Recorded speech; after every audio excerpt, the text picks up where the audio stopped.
Ministros do Superior Tribunal de Justiça participam de seminário internacional que discute proteção de dados durante a pandemia da Covid-19. O seminário virtual foi aberto pela ministra do STJ e Corregedora Nacional de Justiça, Maria Tereza de Assis Moura.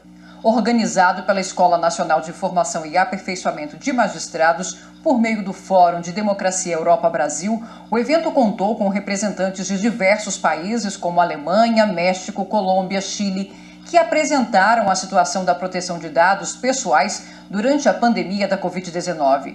Alguns palestrantes mostraram casos em que o uso de aplicativos e tecnologias para rastrear pessoas infectadas, por exemplo, violavam as leis que protegem a privacidade pessoal. O ministro do STJ, Vilas Boas Cueva, que integra o grupo encarregado de estudar a adequação dos tribunais à Lei Geral de Proteção de Dados, destacou os avanços no Brasil com a nova legislação sobre o tema e citou um julgamento feito pelo Supremo Tribunal Federal que reconheceu a proteção de dados como direito fundamental. O Supremo Tribunal Federal, há poucos meses, ao apreciar uma medida provisória, impunha que todas as companhias telefônicas fixas e de celular transferissem toda a base de dados de seus assinantes para o órgão estatal encarregado de fazer o censo e as estatísticas no Brasil, sem nenhum juízo de proporcionalidade, segurança e critérios de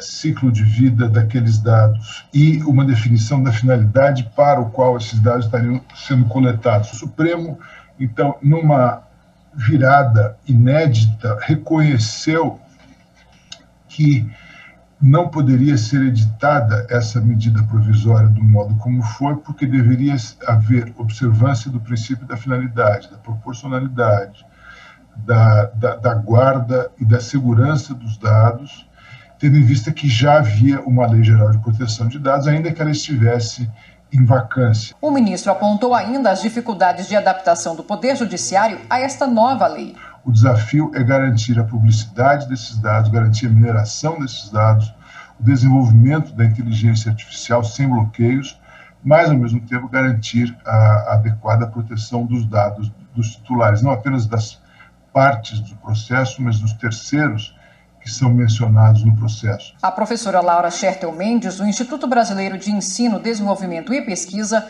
ressaltou a relevância do julgamento recente do STF sobre a proteção de dados. O tribunal entendeu que havia uma desproporção, que o princípio da proporcionalidade não estava sendo cumprido nessa decisão. Isso porque o próprio IBGE, esse órgão, reconheceu que seriam necessários os dados de cerca de 1 milhão de pessoas para fazer essa pesquisa. E, na verdade, os dados de 140 milhões de brasileiros iriam ser coletados nessa ocasião. Isso me parece que foi um momento crucial no direito constitucional brasileiro e vai, ao meu ver, moldar e direcionar todo o restante do nosso direito.